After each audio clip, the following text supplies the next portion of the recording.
सही है। अभी चलते हैं आगे, देखते हैं रईस भाई के साथ चलते हैं और बाकी लोगों से भी बात करते हैं जिनके घर हैं ये। अब रईस भाई से मैं इसलिए बात कर रहा हूँ कि रईस भाई को सारा बैकग्राउंड वगैरह पता है इस जगह का, कि यहाँ पे कौन कौन लोग इधर से आ जाए, इधर से रास्ता रह रहे हैं लोग और कितने अरसे से यहाँ पर लोग आबाद हैं, क्योंकि इन लोगों ने ये इस जगह को आबाद किया था और अपने लिए इन सब ने अपनी ये जगह, ये सारी सड़क है ये जिसके ऊपर अभी मैं और रईस भाई चल रहे हैं, ये सारी सड़क है और ये सारी ऊपर से आ रही थी झीगा गली के रास्ते से। अभी हमजा के साथ है, हमजा यहाँ पर काम कर रहा था, हमने सोचा शायद ये हमजा जो है वो इमदादी कार्रवाइयाँ जो है उसमें हिस्सा ले रहा है, लेकिन उसके बाद हमें ये रियलाइज़ हुआ, रईस भाई ने हमें बताया कि हमजा का अपना घर जो है, हमजा नाम है ना आपका, हमजा का अपना घर भी इसमें मुतासिर हुआ है।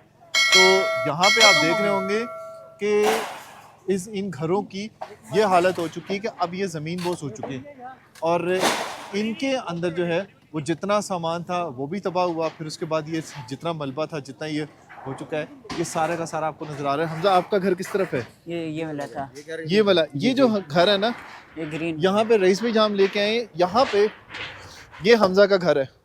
तो इसके कितने कमरे थे हमजा? हमारे 3 कमरे थे और एक वॉशरूम और एक किचन था। ध्यान से बेटा, ये देखो